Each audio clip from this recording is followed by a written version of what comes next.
mantle. In this lecture, we're going to look at the kinds of places where ocean seafloor gets created at mid-ocean ridges. And we're going to start out at a very spectacular place, the Galapagos Islands.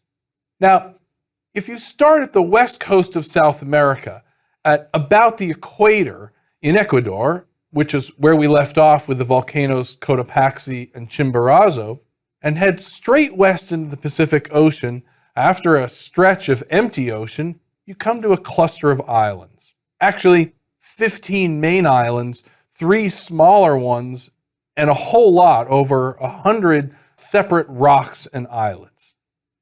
The largest of these, Isabella, is actually a combination of 6 separate volcanoes, and right away that gives you a clue as to why these islands are even there in the first place.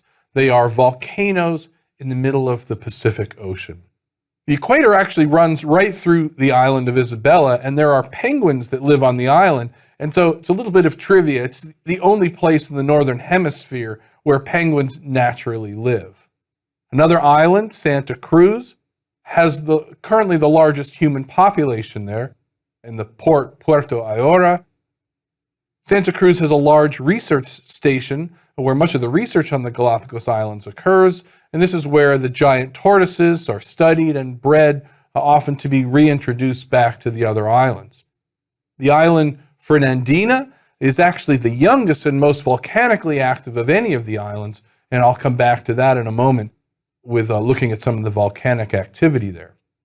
The fact that islands exist at all in the middle of the Pacific Ocean is really quite remarkable. I mean, the ocean here is very deep, so for even a small rock to poke out above the surface, it has to have a really tall mountain under the water beneath it. For the Galapagos, however, there are a few things that make it stand out from other islands in the ocean and have made it a favorite location for both tourists and scientists.